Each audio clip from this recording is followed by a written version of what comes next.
waxaan aaminsanahay in dadka loo sameeyo seminaaro sida looga faa'iideysan lahaa social media cilmi ahaan kadibna dabaqaad loo sameeyo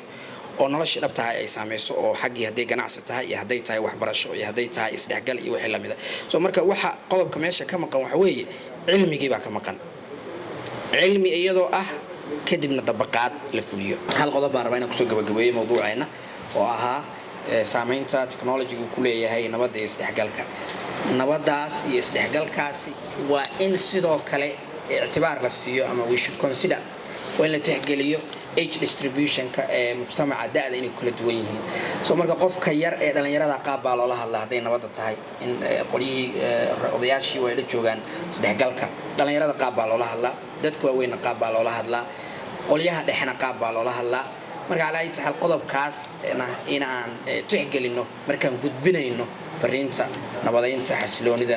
iyo isdhexgalka dadka aad iyo aad baa mahadsantihiin